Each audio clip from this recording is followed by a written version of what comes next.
Esta fotografía es una fotografía del servicio de urgencias visto desde afuera en el cual yo trabajo.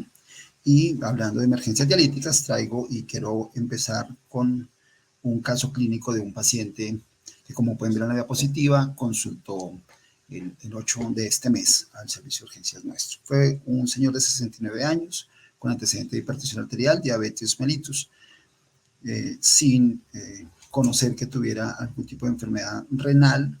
Fue al servicio con un cuadro de dolor torácico de características inespecíficas. En este electrocardiograma, como pueden ver ustedes, una taquicardia sinusal, probablemente un bloqueo AB de primer grado y unos cambios del ST en la cara anterior.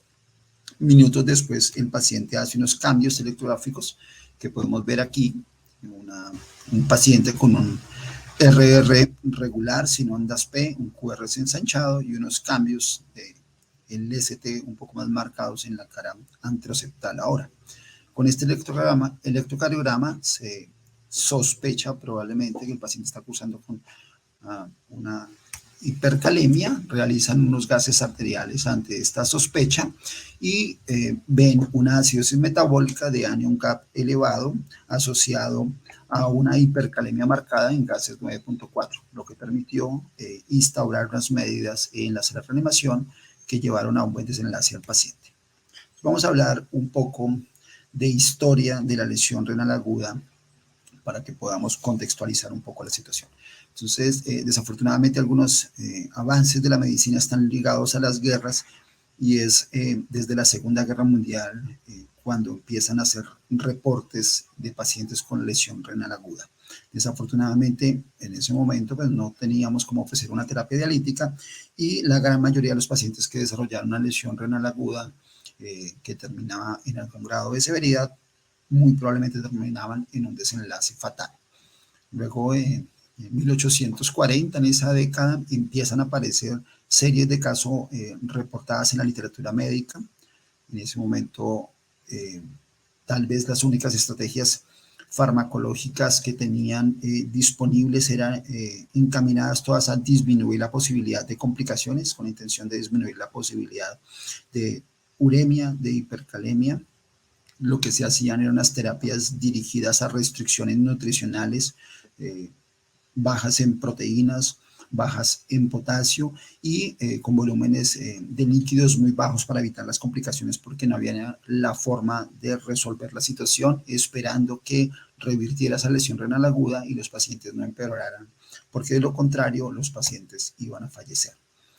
Todo esto cambia gracias a los desarrollos de la tecnología que empiezan tal vez desde 1830, gracias al doctor Graham, quien empieza a hacer los primeros experimentos que llevan al descubrimiento de membranas semipermeables que permitían el paso o no de líquidos y de solutos para que luego se desarrollara la primera máquina de diálisis que estamos viendo en la diapositiva, un riñón rotativo, que junto con el desarrollo de otras tecnologías, la aparición de la heparina, permiten que en 1950 se hagan las primeras terapias dialíticas con resultados un poco más favorables para los enfermos. De 1950 hacia acá se han venido desarrollando múltiples tecnologías que han hecho que los pacientes sobrevivan mucho más, haciendo que tengamos más pacientes que sobreviven al choque séptico, con tecnologías que nos permiten soportar pacientes en shock cardiogénico, shock hipovolémico y ofreciendo procedimientos quirúrgicos que hacen que los pacientes sobrevivan más, pero esto exponiéndolos a la aparición de lesiones, especialmente lesión renal aguda, y que pueden llevarnos a la aparición de la emergencia dialítica, que es el tema que vamos a discutir. Como todos ustedes saben, la lesión renal aguda es un síndrome heterogéneo en donde participan varios factores que contribuyen a la lesión renal aguda.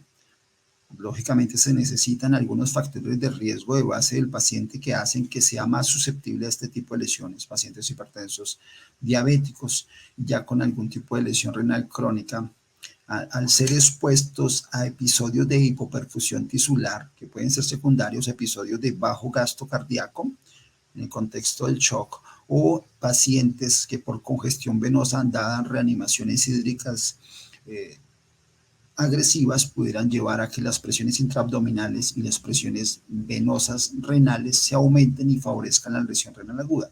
Eso asociado a posiblemente algunas intervenciones farmacológicas que pudiéramos hacer en la atención de los enfermos y que tuvieran la posibilidad de causar más lesión renal, especialmente algunos antibióticos y medios de contraste que se suelen utilizar para el estudio en los enfermos en los servicios de urgencias, así como patrones moleculares de daño, especialmente asociados a algunos patógenos o a daños tisulares importantes, pues suelen favorecer la aparición de la lesión renal, ¿cierto? Que inicialmente pudiera ser revertida si corregimos todas los factores que contribuyen a la aparición de esta, pero que sí dependerá de la severidad de la lesión o de lo que hagamos para la intervención, pudiera progresar hacia una enfermedad renal más avanzada y pudiera nuestro paciente terminar con una enfermedad renal crónica y probablemente con la necesidad de terapia dialítica. En esta diapositiva solo quiero mostrarles la línea del tiempo de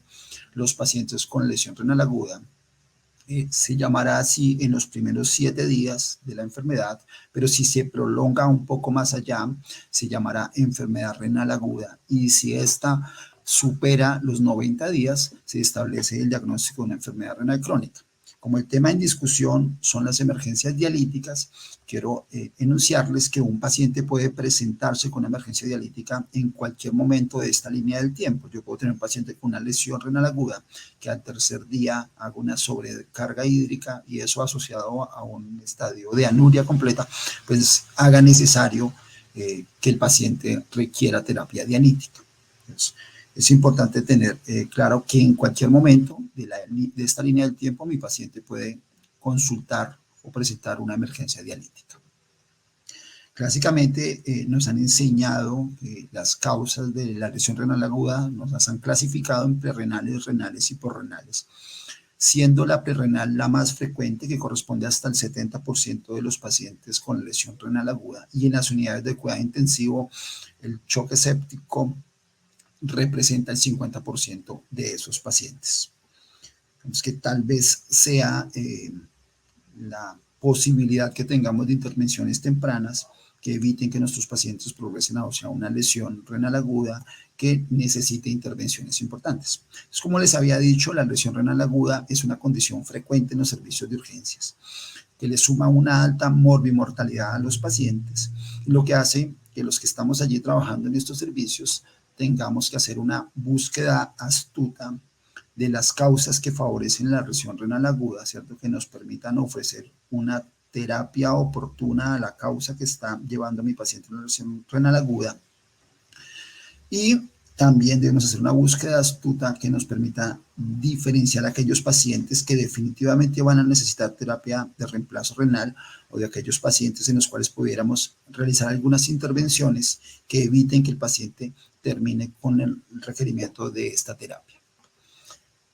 ¿Cómo vamos nosotros a aproximarnos a estos pacientes? Lógicamente, la historia clínica, el examen físico y unos paraclínicos dirigidos al problema del paciente nos deben orientar a hacer el diagnóstico de la lesión renal aguda, a intentar identificar cuál es la causa de la lesión renal aguda, y esta mnemotecnia que está escrita en la diapositiva nos recuerda que el choque es una de las causas más importantes. Los tóxicos, la obstrucción y las enfermedades propias del parénquima renal, debemos hacer esa búsqueda con la intención de identificar cuál es el problema para dirigir nuestras intervenciones terapéuticas y favorezcan que este paciente no progrese. También debemos orientar nuestro enfoque diagnóstico para determinar cuál es la severidad de la lesión renal aguda y saber en qué momento de su enfermedad está el paciente y si pudiéramos realizar alguna intervención que haga que el paciente resuelva esta situación y que nos oriente a qué manejo debemos ofrecer. Hablando un poco más de las emergencias dialíticas, vamos a dejar de hablar de lesión renal aguda para enfocarnos en las intervenciones que probablemente tengamos que hacer nosotros en los servicios de urgencias y especialmente en la sala de reanimación. Digamos que haciendo una búsqueda en la literatura de la definición de emergencia dialítica, no encontré una definición que lograra englobar todas las condiciones que los pacientes pudieran tener en el contexto de una emergencia dialítica, pero me parece que esta es la que más se aproxima a esa definición.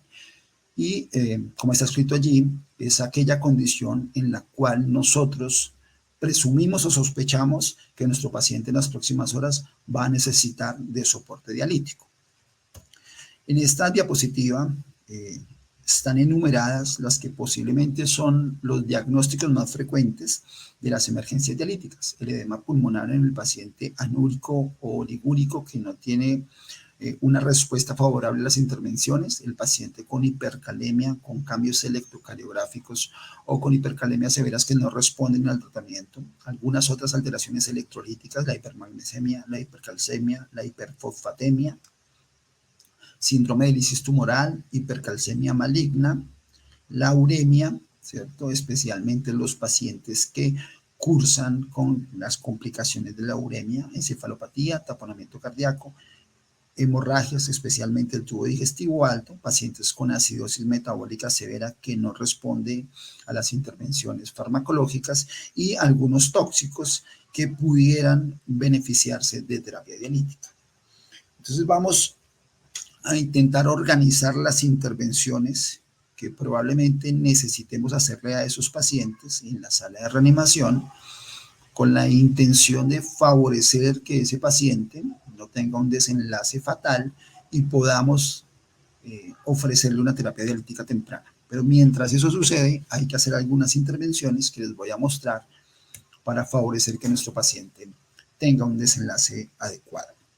Vamos a hablar de la vía aérea primero, ¿cierto?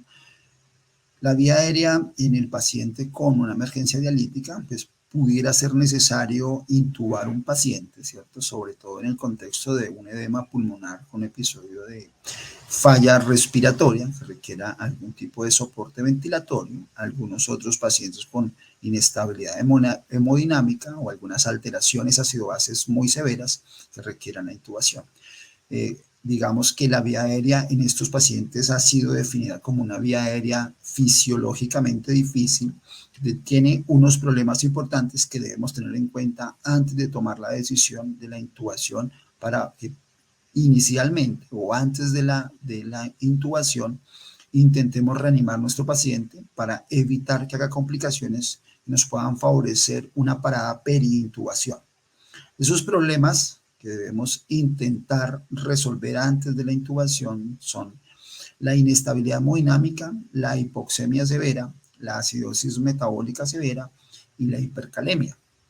Deberíamos ver primero la posibilidad de optimizar el volumen intravascular del paciente para que tolere mejor los medicamentos inductores y el relajante muscular que vamos a utilizar, con la intención de que no presente episodios de hipotensión severa que favorezcan muerte en los pacientes. Entonces, probablemente debemos preguntarnos antes de intubarlos si debemos poner una carga de volumen antes de y si deberíamos utilizar infusiones de vasopresores previo a la inducción e intubación del paciente. Ofrecer una adecuada preoxigenación a nuestros pacientes y probablemente administrar bicarbonato en aquellos casos de acidosis metabólica severa, ¿cierto? Porque cada vez que nosotros induzcamos al paciente y lo relajemos, le vamos a quitar ese mecanismo protector que tiene, que es la hiperventilación, que permite que el paciente tenga un CO2 más bajo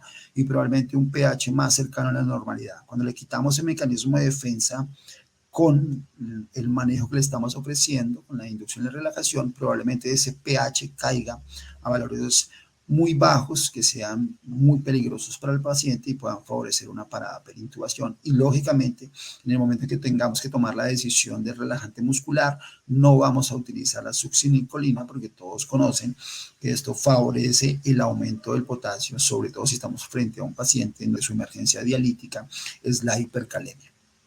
En cuanto a la ventilación de estos pacientes, pues probablemente no hayan diferencias muy importantes con la ventilación de cualquier otro paciente en el cual tenga una falla respiratoria hipoxémica, ¿cierto? Muy probablemente el modo en que lo vamos a ventilar es un asistido controlado, ¿cierto? Nuestro paciente va a estar sedado y relajado inicialmente, que los medicamentos que utilizamos para la intubación y cualquier otro modo ventilatorio diferente probablemente no nos cambie la situación. Y la propuesta es que se haga por volumen, porque probablemente este modo ventilatorio necesite, digamos, unos conocimientos menos profundos de la ventilación mecánica, y por eso yo propongo esto en los pacientes en las primeras horas de la ventilación mecánica en el servicio de urgencias, probablemente los ventilemos en un modo asistido controlado por volumen. Debemos cumplir con los criterios de ventilación protectora y pensando muy parecido a lo que les proponía de la administración de bicarbonatos, si estamos frente a un paciente con acidosis metabólica severa, la propuesta es que inicialmente los ventilemos con adecuados volúmenes, probablemente 8 cc por kilo, y probablemente utilizando frecuencias respiratorias un poco más altas que las que normalmente utilizaríamos, con esto con la intención de favorecer que este paciente esté un poquito hipocápnico y favorezcamos de alguna manera que la acidosis del paciente no se profundice y tengamos desenlaces que puedan ser deleterios para el paciente, especialmente mientras le ofrecemos la solución a sus problemas, que probablemente sea una terapia dialítica. También se ha propuesto la utilización de furosemida, y si uno mira la definición de la emergencia dialítica, edema pulmonar en estos pacientes, en las definiciones describe que debe haber sido ofrecido algún tipo de terapia y que no haya dado respuesta. Pero es poco probable pensar que un paciente que se encuentra con un edema pulmonar como el de la radiografía, que también es un paciente atendido por nosotros este mes, en nuestro servicio de urgencias, pues resuelva con la administración de furosemida. Ese paciente llegó en franca falla ventilatoria y no hubo tiempo de poder ofrecer ningún tipo de terapia, terminó ventilado y se convirtió en una emergencia dialítica. Este trabajo que les traigo en la parte derecha de la diapositiva es un trabajo que se hizo con la intención de establecer si los pacientes con lesión renal aguda pudieran mejorar con la administración de furosemida. Y ellos lo que hacen es un ensayo en el cual administran a los pacientes entre 1 y 1.5 miligramos de furosemida y miran si a las 2 horas tenía un gasto urinario, un volumen urinario mayor a 200 mililitros. Quienes lo presentaban se consideraban que tenían un test positivo y los que no, pues era un test negativo, y realmente el éxito del estudio es que logra identificar que los que tenían un test positivo, muy probablemente los pacientes no iban a progresar de lesión renal aguda a KIN 2 a KIN 3, pero no, digamos, no se establecía como una terapia exitosa o no en resolver el edema pulmonar de los pacientes. En cuanto a la C, al manejo de los líquidos de los pacientes con condiciones que ameriten intervenciones en la sala de reanimación, digamos que pensando no en la emergencia dialítica, sino en el paciente con lesión renal aguda secundaria a prerrenal, secundaria a shock, especialmente shock hipovolémico en el contexto del paciente con trauma, shock hemorrágico, probablemente nuestra estrategia terapéutica esté encaminada a ofrecerle probablemente una terapia transfusional adecuada y el paciente en choque séptico, la reanimación adecuada con los cristaloides, más posiblemente el soporte vasopresor y los antibióticos tempranamente, con la intención de revertir esta situación, ¿cierto? Todo encaminado a optimizar el gasto cardíaco que nos permita ofrecer una adecuada perfusión renal, ¿cierto? Ese siempre, digamos, que está en discusión cuál será el cristaloide más adecuado en los pacientes. Los estudios aún no son concluyentes. Digamos que algunos proponen que ofrecerle solución salina pudiera favorecer acidosis metabólica hiperclorémica que empeore el estado ácido-base del paciente y la función renal. Pues probablemente si tienen cómo ofrecerle soluciones balanceadas a los pacientes, sea la estrategia adecuada, pero no está mal hacerlo con solución salina, ya que los estudios no han sido concluyentes al respecto. Todo eso encaminado a optimizar adecuadamente a mi paciente, hemodinámicamente, favorecer que la perfusión renal y al resto de órganos esté lo más cercana a la normalidad, y pudiéramos necesitar el uso de vasopresores, no de epinefrinas, el vasopresor probablemente de elección en este contexto. Los sinotrópicos si fueran necesarios, y todo buscando cumplir con unas metas que probablemente en el servicio de urgencia no sean tan fáciles de medir, pero que debemos tener algún tipo de meta que nos oriente si nuestra intervención terapéutica está siendo adecuada o si debemos establecer otras cosas. Como ven ahí en la diapositiva puse algunas variables macrohemodinámicas, posiblemente no dinámicas, que desafortunadamente tal vez no es lo mejor que podamos tener para guiar nuestra intervención, pero que es tal vez las cosas que pudiéramos tener en el servicio de urgencias, ya que no tenemos allí en la gran mayoría de los servicios de urgencias cómo poder medir adecuadamente el gasto cardíaco, pero pues pudiéramos utilizar nuestro ecógrafo para poder orientar esa terapia y definir cuál sea la intervención más adecuada en cada contexto. Continuando hablando de la C, vamos a hablar de la pericarditis urémica. Es otra de las emergencias dialíticas, descrita desde 1850, ¿cierto? En donde pues lo que sucedía es que por esa acumulación de toxinas urémicas se producía una inflamación del pericardio, que si progresaba en el tiempo iba a favorecer a derrame pericárdico y en el estadio más extremo probablemente taponamiento cardíaco. Hay dos entidades que debemos diferenciar, una es la pericarditis urémica de la pericarditis asociada a la terapia dialítica, y el punto de diferenciación es el tiempo. Si aparece antes de iniciar la terapia dialítica o en las primeras 8 semanas, será una pericarditis urémica, y si aparece después de 8 semanas de haber iniciado la terapia dialítica, se considerará que es una pericarditis asociada a la terapia dialítica. Digamos que las dos se benefician de lo mismo, ¿cierto? La pericarditis urémica del inicio de la terapia dialítica, y los pacientes que tienen pericarditis asociada a la terapia dialítica probablemente la intervención a hacer sea dosificar más adecuadamente esa terapia dialítica con la intención de que se resuelva. Las manifestaciones clínicas de esta condición no distan de las otras tipos de pericarditis que todos conocemos. Si esa pericarditis se prolonga en el tiempo, pues pudieran aparecer complicaciones, la pericarditis constrictiva, y en esos pacientes pudieran necesitar algún tipo de intervención quirúrgica, y la más temida por todos, el taponamiento cardíaco. Como ven en la diapositiva, hasta el 20% de los pacientes que hacen pericarditis urémica se presentan con un taponamiento cardíaco, y pues será necesario establecer un manejo que nos permita llevar a este paciente a la resolución de su problema. En esta diapositiva solo quiero mostrarles dos fotos de un paciente con un derrame pericárdico al que le están realizando una pericardiocentesis ya por ecografía. Tal vez sea la intervención indicada en donde se cuenta con esta posibilidad, y si no, tal vez tendremos que ofrecerle una ventana pericárdica a los pacientes para resolver esta situación que todos conocemos. Hablando en la C, y me atreví a poner la hipercalemia en la C porque gran parte de las complicaciones de los pacientes con hipercalemia son cardiovasculares, ¿cierto?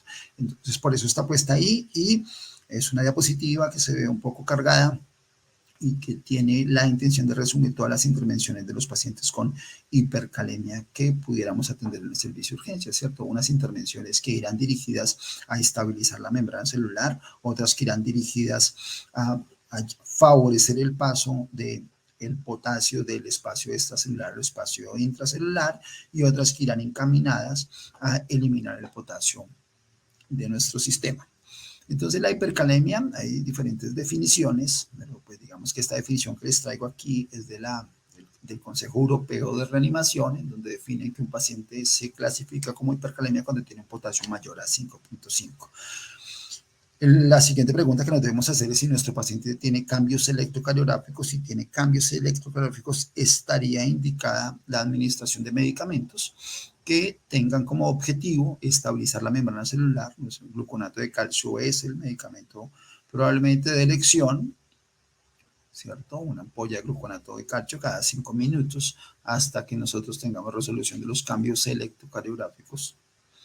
En los pacientes que vienen tomando digital o que yo sospecho que tengan una intoxicación digitálica, el gluconato de calcio está contraindicado, y probablemente la intervención farmacológica más indicada sea la administración de un bolo de solución hipertónica de 100 centímetros cúbicos con la intención de favorecer que esos cambios electrocardiográficos que mi paciente tiene resuelvan.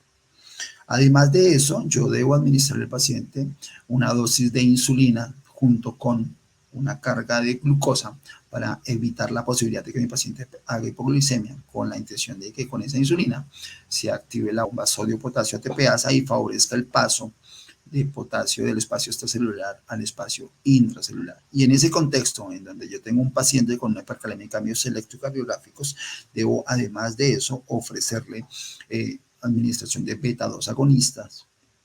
Desafortunadamente, no tenemos presentaciones endovenosas, pero nos toca ofrecérsela micronebulizada o nebulizada.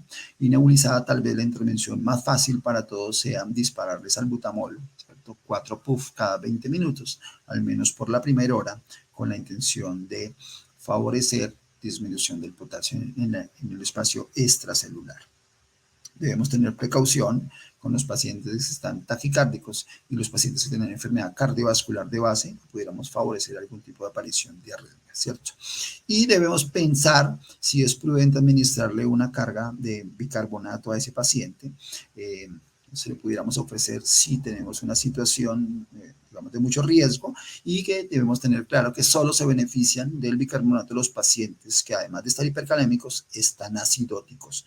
En este protocolo, en este algoritmo, nos lo recomienda para pacientes con pH por debajo de 7.2, pero otras revisiones en la literatura proponen que pacientes con pH por debajo de 7.3 o pacientes con un bicarbonato menor a 15 se benefician de esta intervención. Después de haber hecho esas cosas, yo me pregunto si mi paciente es una enfermedad renal terminal. Si la respuesta es sí, yo debo pensar en que le voy a ofrecer una terapia de reemplazo renal temprana al paciente.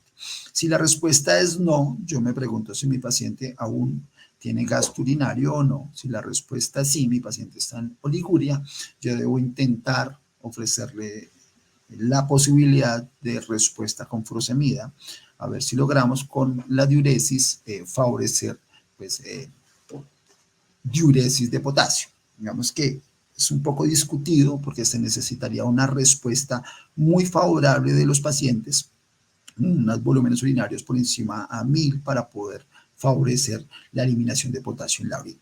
Muy probablemente esos pacientes también van a terminar en terapia de reemplazo renal. Son pocos los que realmente responden, pero si llegara a responder, lo que habrá que seguir es adecuadamente a nuestro paciente en el tiempo para mirar si se resuelve su problema o no, o si definitivamente nos toca reevaluar la necesidad de terapia dialítica. Si mi paciente tiene un potasio mayor a 5.5, pero no tiene cambios electrocardiográficos, yo debo preguntarme si su potasio es mayor a 6. Si su potasio no es mayor a 6, ¿cierto? Pues yo debo considerar unas estrategias diferentes, ¿cierto? Probablemente pensando en que ese paciente pudiera beneficiarse de intervenciones no tan agudas en el servicio, ¿cierto? Debo preguntarme nuevamente si mi paciente tiene una enfermedad renal terminal. Si la respuesta es sí, pues yo debo ofrecerle una terapia dialítica. Pero si mi paciente tiene un potasio mayor a 6, yo debo ofrecerle una terapia muy similar a la que le ofrecí al paciente con cambios electrocardiográficos. Debo administrar el beta-2, debo considerar si además del beta-2 le ofrezco la insulina, si creo que lo necesita porque tiene factores de riesgo que favorezcan desenlaces cardiovasculares mayores. O sea, si estamos frente al contexto de un paciente con enfermedad cardiovascular asociada, yo debo considerar la posibilidad de ofrecerle un manejo un poco más agresivo. Entonces le administraría también la insulina, y si mi paciente está acidótico, ya sé que se beneficia de la administración de bicarbonato, solo esos, los que están acidóticos. Y de ahí en adelante, las consideraciones son similares a las del paciente que tiene una hipercalemia con cambios electrocardiográficos. En cuanto a la D, vamos a decir algunas consideraciones que cuando nos enfrentamos a un paciente con cambios neurológicos asociados a la uremia, no es fácil diferenciar si mi paciente tiene una encefalopatía urémica de un delirium o de otras condiciones, pero muy probablemente estemos frente a un paciente con encefalopatía urémica. Digamos que clásicamente nos enseñaban que pacientes con BUN por encima de 100, pero es probable que yo tenga pacientes con BUN inferior a ese y con cambios neurológicos que me hagan considerarlo, y veamos con frecuencia pacientes con 130, 140 de BUN sin ninguna digamos, alteración neurológica. Debo preguntarme en esos pacientes si es necesario o no asegurar la vía aérea, ¿cierto? Siempre considerar diagnósticos diferenciales, pero si estamos frente a una encefalopatía urémica, muy probablemente ese paciente no se va a beneficiar de intervenciones diferentes a ofrecer una terapia dialítica. Entonces, digamos, debemos ir orientando que este paciente deberá ir tempranamente a soporte de terapia dialítica. En cuanto a la exposición, digamos que vamos aquí a nombrar otros diagnósticos diferentes, otros diagnósticos que encajan dentro de la emergencia dialítica, ¿cierto? Que son pacientes con hipermagnesemia, magnesio mayor a 8, asociados a reflexia, y en paciente que no orine tendrá una indicación de diálisis temprana. Pacientes con hipermagnesemia mayor a 10 de venir, pacientes con hipercalcemias, sobre todo los que tienen por encima de 15 miligramos por decilitro. Algunos tóxicos, especialmente el litio y el metanol, son susceptibles de diálisis y muy probablemente los que responden no adecuadamente a las intervenciones que realizamos no dialíticas deberían considerarse, ¿cierto? Debemos en estos pacientes evitar nefrotóxicos y, si es posible, ajustar los medicamentos a la función renal del paciente, ¿cierto? Digamos, aquí hay otros estudios que quería mostrarle rápidamente de propuestas de administrar bicarbonato en los pacientes que tienen acidosis metabólica importante. Este es un estudio retrospectivo, no voy a entrar en detalle en aras del tiempo, que logró, digamos, daba un indicio de que pacientes con pHs bajos se beneficiaran de la administración de bicarbonato. De allí parte este estudio, que lo que hizo ese estudio, que es un ensayo clínico, ¿sí?, en fase 3 de pacientes con acidosis metabólica severa en las unidades de cuidado intensivo, lo que intentaban mostrar era si se beneficiaban de una intervención con bicarbonato. Entraban a un protocolo que no voy a entrar en detalle en definir, y lo que querían mirar eran 3 desenlaces: mortalidad, necesidad de terapia de reemplazo renal y falla multiorgánica. Ellos lograron en este estudio, en un subgrupo que eran los pacientes con lesión renal aguda AKIN2 y AKIN3, demostrar disminución de la mortalidad a 28 días y días libres de terapia renal. En los otros grupos del estudio no hubo, digamos, un desenlace positivo, pero quedó establecido que los pacientes con una lesión renal aguda, AKIN2, se benefician de manejo con bicarbonato. Digamos que es un tema un poco discutido, pero que en las unidades de cuidado intensivo deberían considerar en ese grupo de pacientes con lesión renal aguda esta intervención. Los pacientes a los cuales deberíamos administrar bicarbonato en la sala de reanimación son aquellos pacientes, como ya les había dicho, que cursan con hipercalemia y acidosis metabólica.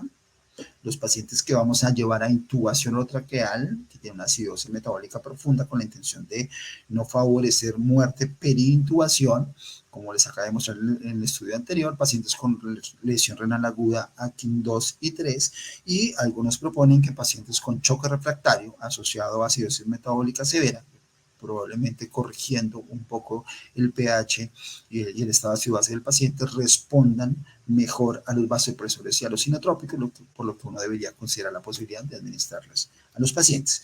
Ya para terminar, digamos, a los pacientes que vamos a llevar a terapia dialítica, digamos que esta mnemotecnia nos sirve para recordarlos, ¿cierto? A, E, I, O, U, haciendo referencia a los pacientes con acidosis, los pacientes con un pH menor a 7.2, los pacientes con hipercalemia que no responden a la terapia, los pacientes sin litio, los pacientes con edema pulmonar y anuria, los pacientes con complicaciones de la uremia, especialmente encefalopatía, taponamiento cardíaco, y los pacientes con complicaciones hemorrágicas, especialmente los pacientes con el sangrado digestivo. Y digamos que nuevamente están las definiciones de cuáles otros pacientes pudieran beneficiarse. Y tal vez, ya para terminar, la última diapositiva, el modo en el cual le fuéramos a ofrecer la terapia dialítica al paciente, aunque pocas veces depende de nosotros, sino probablemente del servicio de nefrología, pero sí para que tengamos presente que los pacientes a los cuales hacemos una terapia continua. Probablemente son los pacientes que tienen inestabilidad hemodinámica para no favorecer peores desenlaces, pero los pacientes a los que les ofrecemos una terapia intermitente probablemente son aquellos pacientes que necesitamos resolver sus problemas de una forma un poco más rápida, especialmente pacientes con hipercalemias y alteraciones electrocardiográficas, los pacientes intoxicados y los pacientes con hipervolemia. Estos suelen responder más rápidamente a modos intermitentes que modos continuos. Eso es todo. Muchísimas gracias.